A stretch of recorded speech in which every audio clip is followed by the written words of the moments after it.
Hoje nós vamos trabalhar com as medidas estatísticas. Análise de dados. Nós temos um conjunto de dados, nós podemos apresentar esse conjunto de dados através de tabelas e de gráficos. E uma forma de complementar a informação resumida desse conjunto de dados é através do trabalho com as medidas estatísticas. Nós temos diversos tipos de medidas estatísticas. Nós vamos dividir inicialmente as medidas em medidas de posição, medidas de dispersão e medidas de assimetria. Existem ainda as chamadas medidas de curtose ou de achatamento, mas que não fazem parte do escopo do nosso programa. Trabalharemos as medidas de posição, separando-as em medidas de tendência central e separatrizes. Então, reprisando, temos medidas de posição, medidas de dispersão, medidas de assimetria. Nas medidas de posição, trabalharemos com duas qualidades: as medidas de tendência central e as separatrizes. É com elas que nós vamos começar o nosso trabalho. Medidas de posição. As medidas de posição e de tendência central, aquelas de posição que são de tendência central, elas objetivam verificar em torno de que valores o conjunto de dados está centralizado. Nós temos três medidas importantes, chamadas medidas de tendência central, que são a média aritmética, a mediana e a moda. A média aritmética, ou simplesmente a média, é a soma de todos os valores dividida pelo número de observações. Então, se eu tenho três valores, 2, 3 e 4, a soma 2 mais 3 mais 4, 9, dividido por 3, igual a 3, eu calculei assim a média aritmética daqueles três valores. A média aritmética. Vejamos a simbologia para o cálculo da média aritmética. Então, a média da população, ela será representada pela letra grega mi. A média da amostra será representada por x barra, x com um traço em cima, e depois nós verificaremos por que essa diferença. Mas, se estamos trabalhando com a média da amostra, temos n dados, a média aritmética da amostra será a soma de todos esses dados, então soma de x1 mais x2 mais x3 mais xn dividido por n. Propriedades da média aritmética. Devemos nos preocupar, no entanto, com algumas características da média aritmética que podem distorcer um pouco essa sintetização que desejamos fazer. Primeiro, nós devemos compreender que a média aritmética ela é o centro de gravidade dos dados. O centro de gravidade é como se nós tivéssemos uma gangorra, uma tábua, em cima de um cone, em cima de um objeto fixo, e nós colocamos todos os valores, os dados, em cima dessa balança. Aquele valor em que a balança estiver equilibrado é o valor da média aritmética. No entanto, a média aritmética ela é muito sensível a valores extremos. Imaginem esta balança e nós colocamos um valor muito maior do que do conjunto de dados na ponta da balança. Então a balança vai desequilibrar e nós devemos andar com esse cone até que ela volte ao equilíbrio. Então um valor discrepante, que também em estatística é conhecido como outlier, esse valor discrepante vai modificar o valor da média aritmética. Como o nosso objetivo é que essa medida represente um conjunto de dados, nós devemos verificar o que acontece com a média aritmética se tirarmos este valor discrepante. A análise do valor discrepante ou do outlier é um dos pontos de discussão bastante extensivo em estatística. Existe um artigo do professor Bussab em que ele fala do outlier da seguinte forma: outlier, ame-os ou deixe-os. Então nós precisamos verificar, na exploração dos dados, nós precisamos verificar se esse conjunto de dados está sendo influenciado de forma importante por um outlier. Costumamos dizer em estatística também que se estivermos com o pé no freezer e a cabeça no fogão, em média, a temperatura do corpo está agradável. Então, a média nem sempre consegue representar essas características de um conjunto de dados. Embora seja uma das principais medidas, quando formos fazer a síntese através de uma medida estatística, a análise da média deve ser complementada com outras medidas. Antes, porém, de tratarmos dessas outras medidas, vamos conversar um pouco sobre a média aritmética ponderada. O que nós precisamos observar é que a média aritmética ponderada é a própria média aritmética. Vejam o seguinte exemplo. Eu tenho esse conjunto de dados, são 5 valores 2, 2 valores 3 e 3 valores 4. Como que eu calculo a média desses dados? Eu devo somá-los e aí dividir pelo número deles. Bom, para somar 5, 2, eu posso fazer 2 mais 2, ou simplesmente multiplicar 2 vezes 5, 10. O 3 vezes 2, 6. O 4 vezes 3, 12. E somo esses resultados e terei então a soma de x. Então a média aritmética ponderada nada mais é do que a soma de x vezes f, x é cada um dos valores, 2, 3 e 4, e os f's são os valores das frequências. São 5 valores 2, 2 valores 3 e 3 valores 4. Então eu tenho 10 números. A soma das frequências é igual a n. Então a média aritmética ponderada é a soma de x, f, dividido por soma de f. Verificamos então que a média aritmética ponderada é simplesmente um modo de calcular a média aritmética de forma que simplifique o trabalho. Quando eu desejo calcular a média para dados agrupados, a forma de seu cálculo será através da média aritmética ponderada. Nesse caso, nós vamos considerar o ponto médio de cada classe como representando todos os outros valores, como tínhamos visto anteriormente. A frequência de cada um desses valores é o ponderador.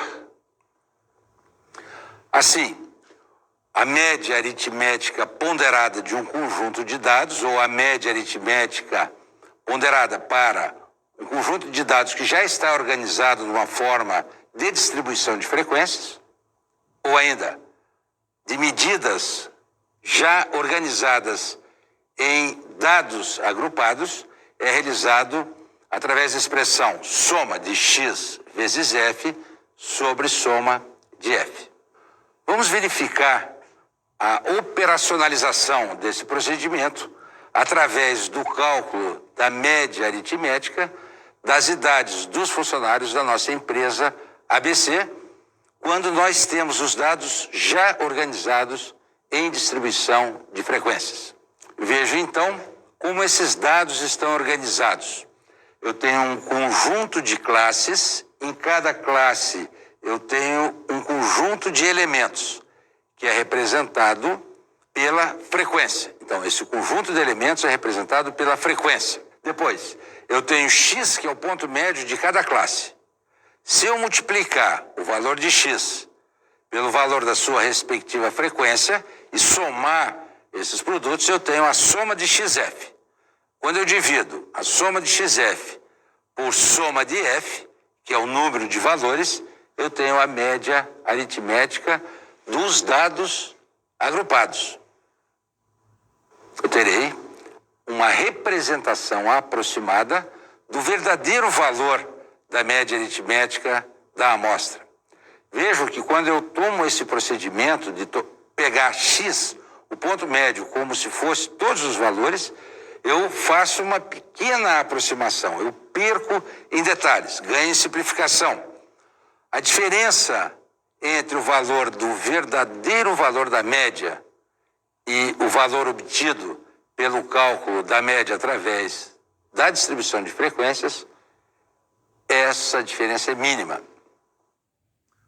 Quanto maior for o número de dados, mais a compensação de uma classe para a outra, quando eu faço essa aproximação, ela é realizada. Eu quero dizer com isso é que se o número de dados for bastante grande, nós obteremos como valor da média aritmética dos dados agrupados o mesmo valor da média aritmética dos valores originais. Uma outra medida bastante importante em estatística, que é uma medida de posição, uma medida de tendência central, é conhecida como mediana. A mediana, ela é o valor que divide um rol em duas partes iguais. Nós definimos o rol como um conjunto ordenado de dados. Precisamos frisar bem. Podemos calcular a mediana desde que ordenemos os dados. Então, se eu tenho os valores 4, 5 e 2 e quero calcular a mediana, inicialmente eu tenho que construir o rol. O rol de 4, 5 e 2 será 2, 4 e 5, nessa ordem.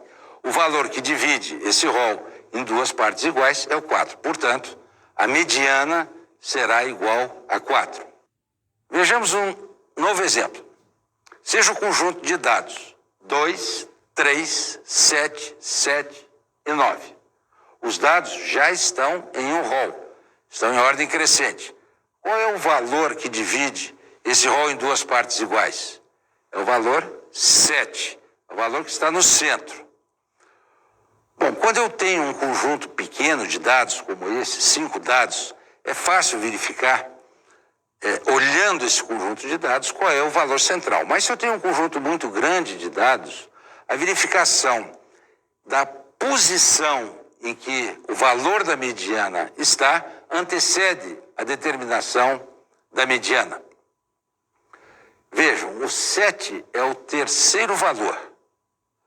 O primeiro, o segundo, o terceiro valor. Como é que eu determino a posição da mediana?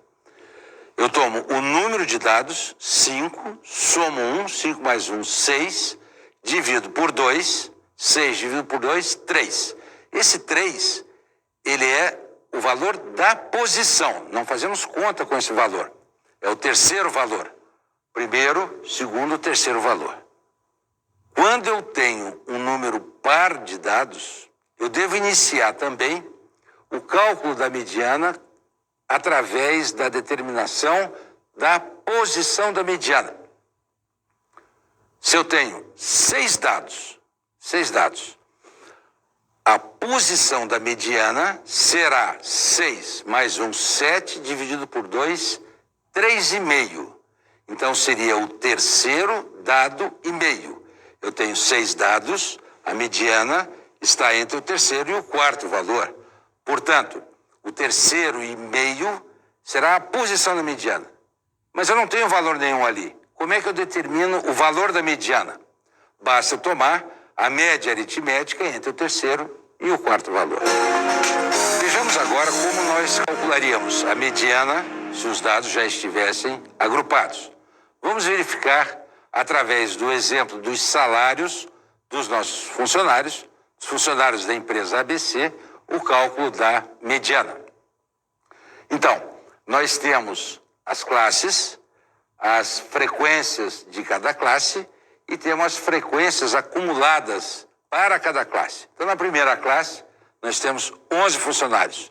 Na segunda, 17. A frequência acumulada até R$2.000 é, portanto, 11 mais 17 igual a 28. E assim por diante. Iniciemos o cálculo da posição da mediana. A posição da mediana, também para esse exemplo, será n mais 1 sobre 2. Se temos 40 dados, 40 mais 1, 41, dividido por 2, 20,5. Ou seja, a mediana será o valor entre o 20º e o 21º valores. Mas para os dados agrupados, nós não sabemos esses valores, nós não temos esse detalhamento. Então, nós determinamos aonde estará esse valor 20,5, ou de outra forma, aonde estarão os dados correspondentes ao 20º e ao 21º valores. Estará na segunda classe, porque nós temos até o limite superior da segunda classe 28 elementos. Portanto, o 20º e o 21º elementos estarão na segunda classe. Essa classe é chamada, então, de classe mediana. Existem várias propostas para determinar o valor da mediana.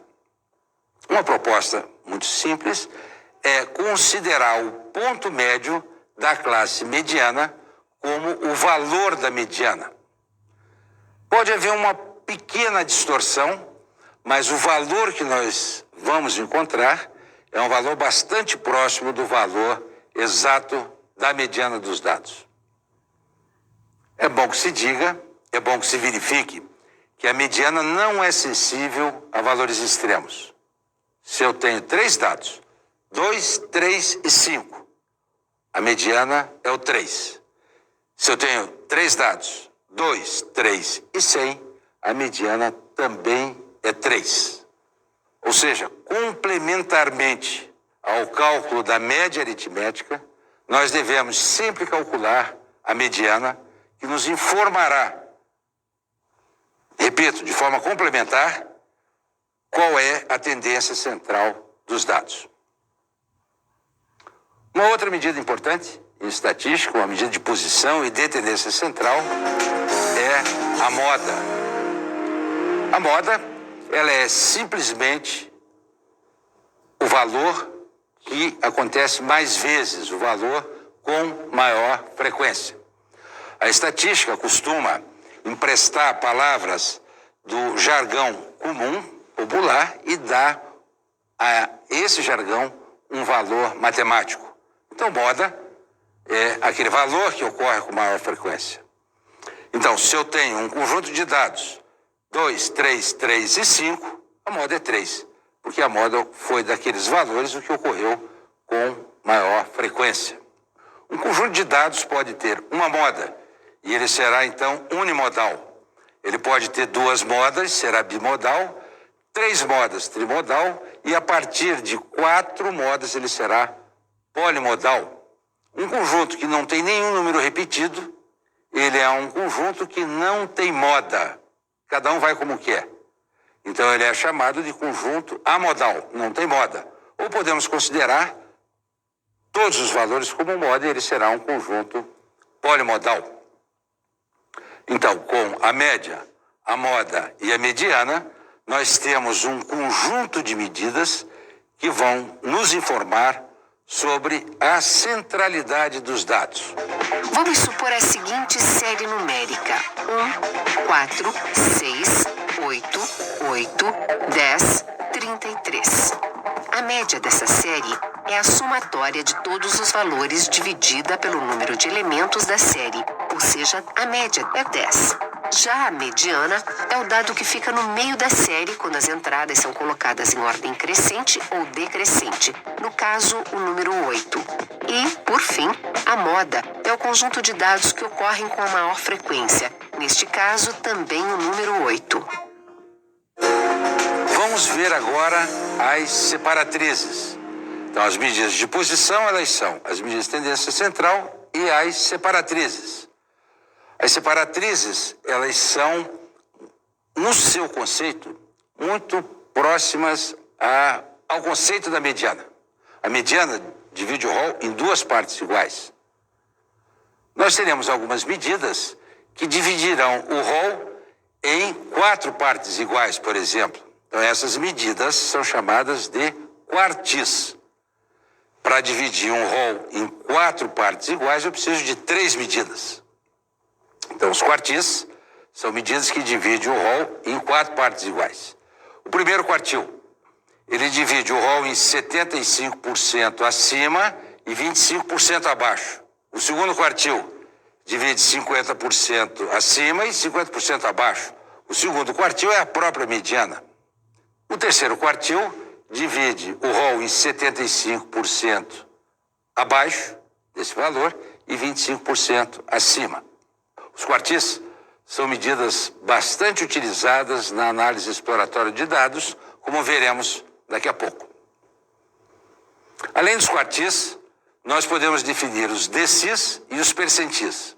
Os decis são 9 medidas que dividem o rol em 10 partes iguais e os percentis dividem o rol em 100 partes iguais, são 99 percentis.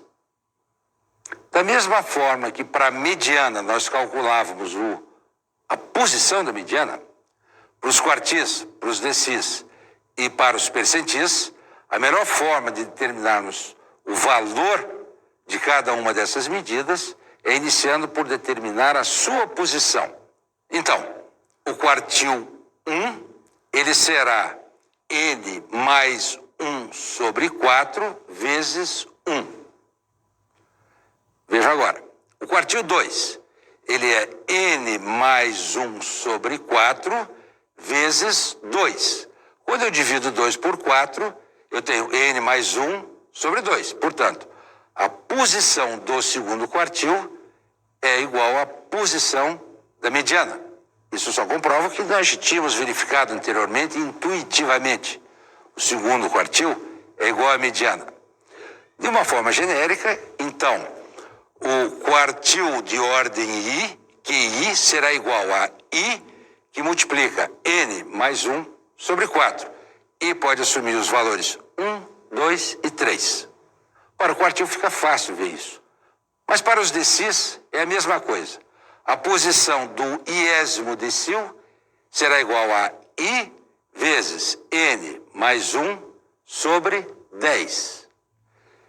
Vejam que se eu trabalhar com o quinto decil, I igual a 5, a posição do quinto decil será 5, que multiplica n mais 1 sobre 10. 5 dividido por 10 dá 2.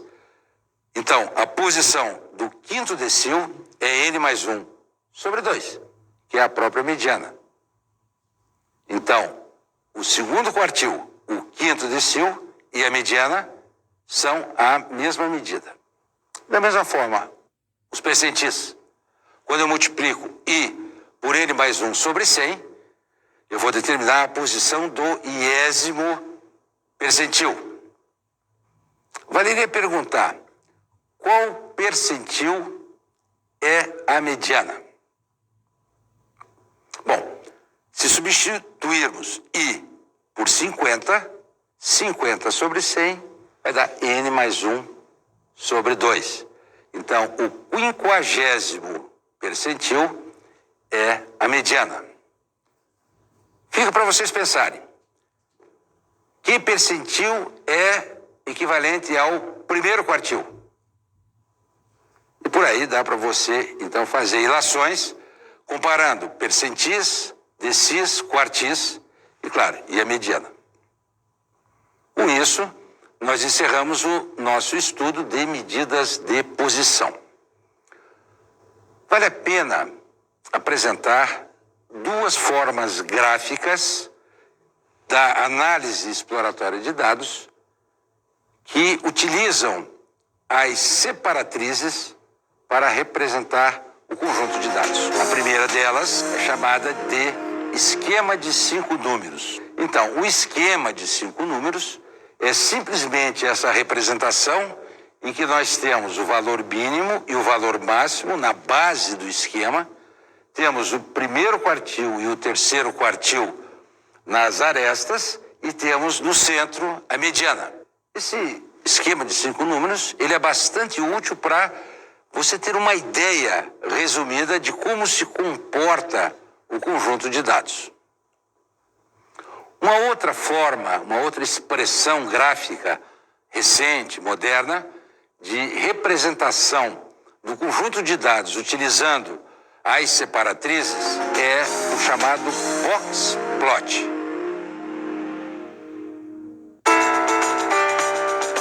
O box plot é construído com base na mediana e nos quartis associados à coleção de dados, o que o torna resistente a valores dentro das barreiras de outliers e, consequentemente, atraente em análise exploratória de dados.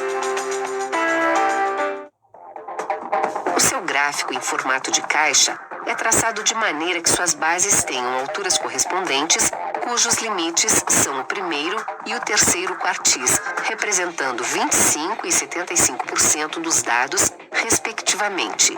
Esta caixa é dividida por uma linha que representa a mediana, correspondente a 50% dos valores centrais de distribuição referentes ao segundo quartil.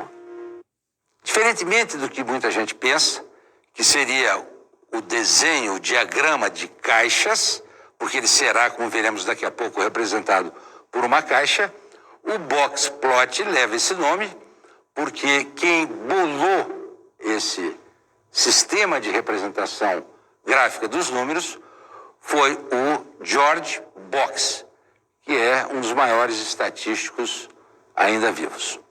O diagrama de box plot, em português, é conhecido como diagrama de caixa, embora esse nome seja muito pouco utilizado.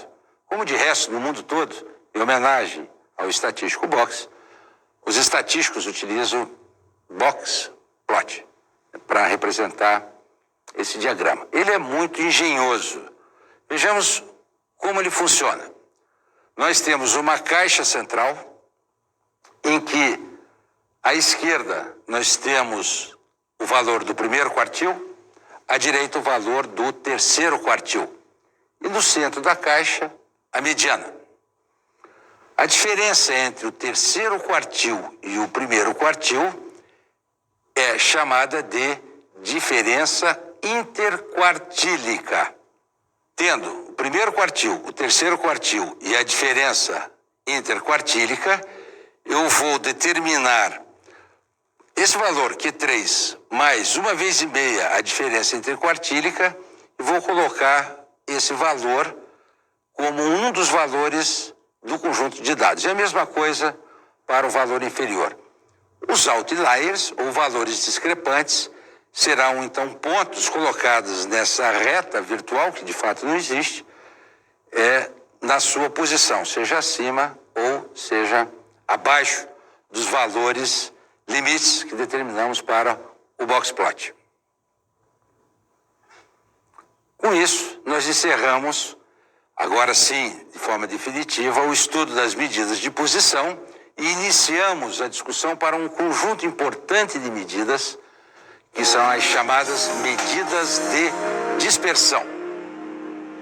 As medidas de dispersão, ou medidas de heterogeneidade, ou medidas de homogeneidade, elas buscam verificar quanto que os dados estão dispersos em torno de um valor central.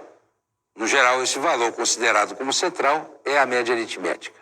Então vejam, se eu tenho um conjunto de dados em que os 3 dados são iguais, por exemplo, 4, 4 e 4, qualquer medida de dispersão deverá ser igual a 0, porque não existe dispersão entre os dados. Essa é uma característica importante das medidas de dispersão. Se os dados forem completamente homogêneos, qualquer medida de dispersão é igual a 0. E na medida em que os dados são mais heterogêneos, o valor das medidas de dispersão cresce. Nós vamos estudar a variância, o desvio padrão e o coeficiente de variação. Não são as únicas medidas de dispersão, mas são as mais importantes em estatística, notadamente a variância e o desvio padrão. O que é a variância?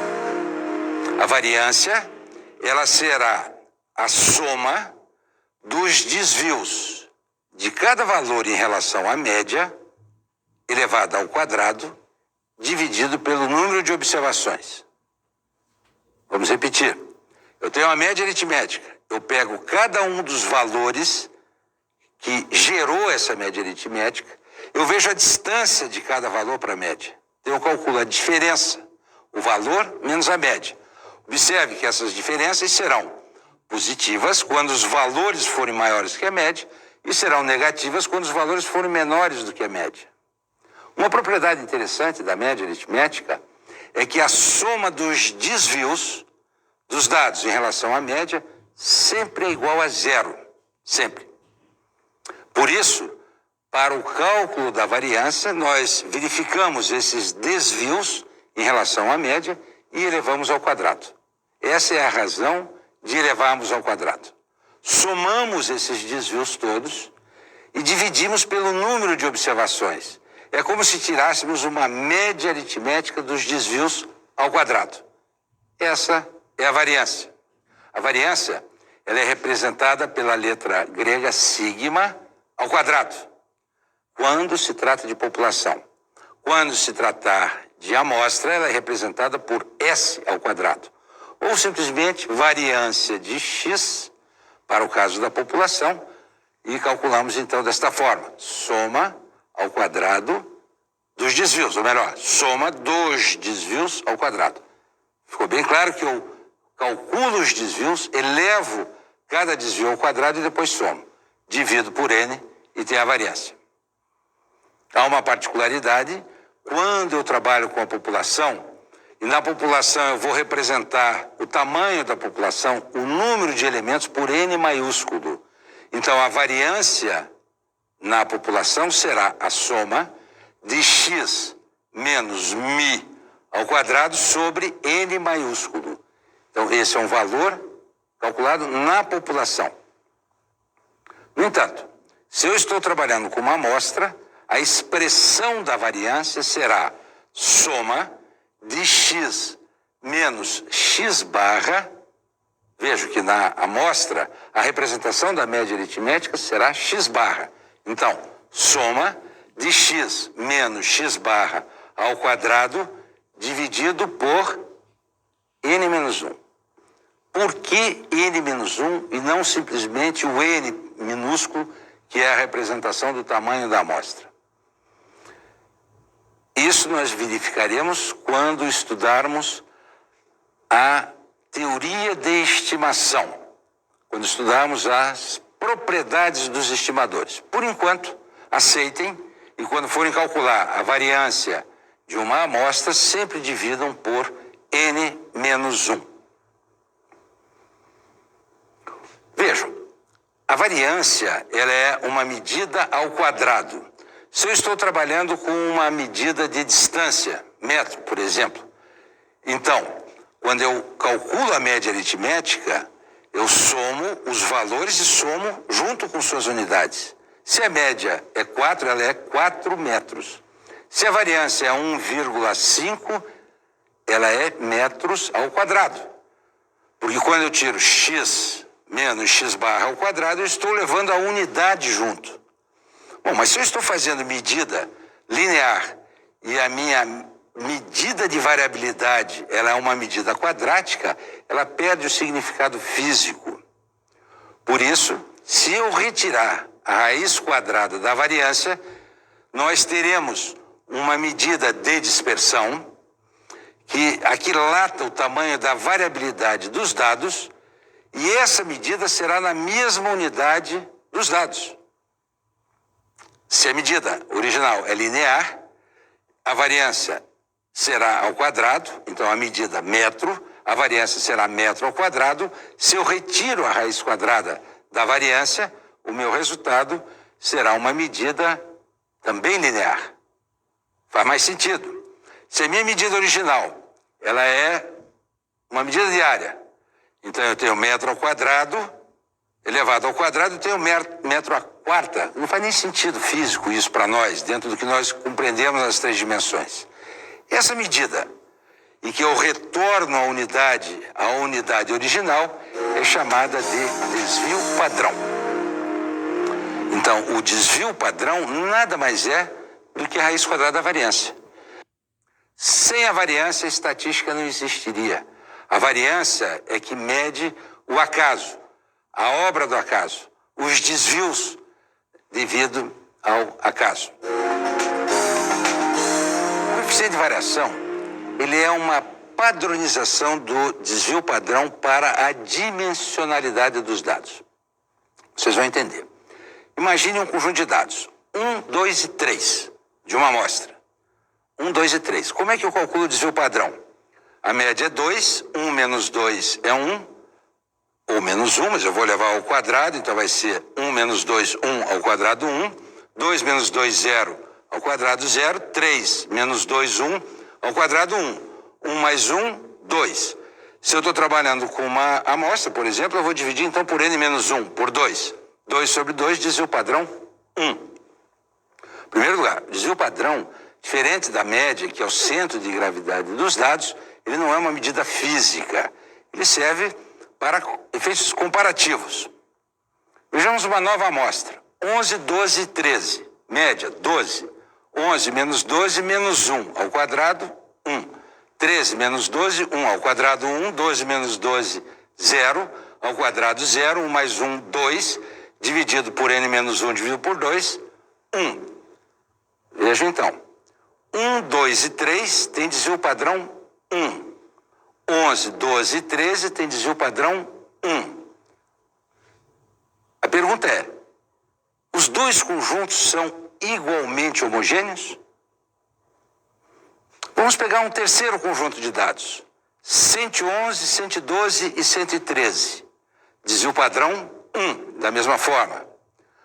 Qual dos três conjuntos é mais homogêneo?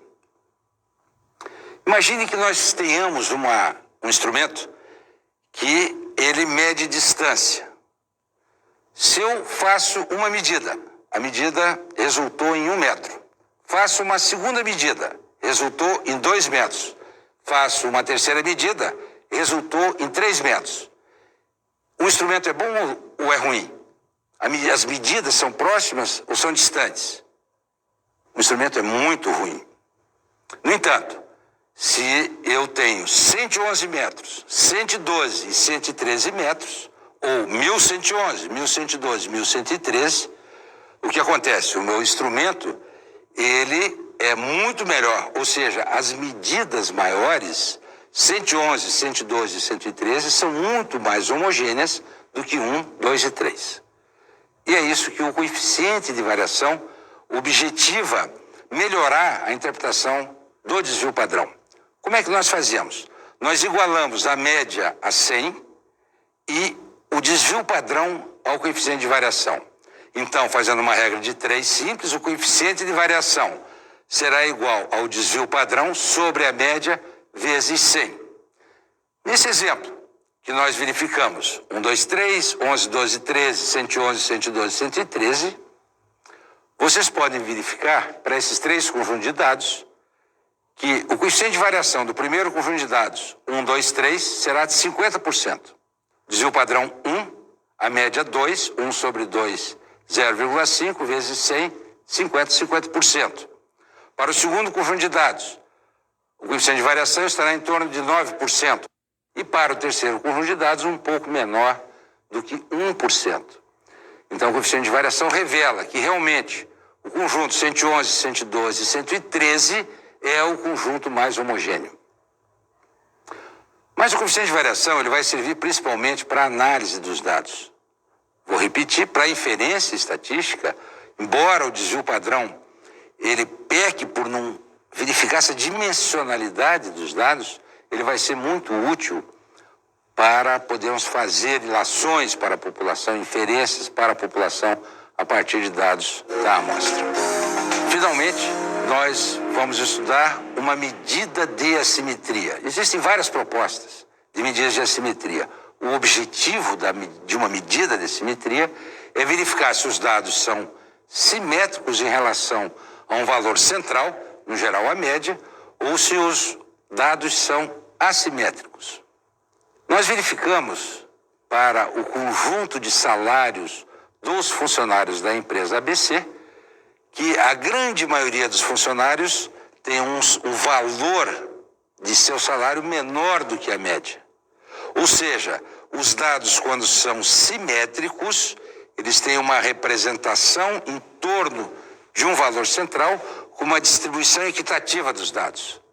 Quando eles são assimétricos, eu tenho uma concentração de dados ou à esquerda, ou tenho uma concentração de dados à direita. Quando eu tenho a concentração de dados à esquerda, eu digo que os dados têm assimetria negativa. Quando eu tenho uma concentração de dados à direita, eu digo que os dados têm uma assimetria à direita ou assimetria positiva. Vejam esses gráficos. O gráfico central, a média igual a moda igual a mediana, e ele é um gráfico simétrico em relação ao valor central. À esquerda nós temos uma assimetria negativa e à direita uma assimetria positiva. A medida de assimetria, ela pode então ser determinada como: se a mediana for igual à média, significa que os dados têm simetria, porque a medida de assimetria será igual a zero. Se x barra for maior que a mediana, eu terei assimetria positiva. E caso contrário, assimetria negativa. Com isso, nós encerramos esse capítulo das medidas estatísticas.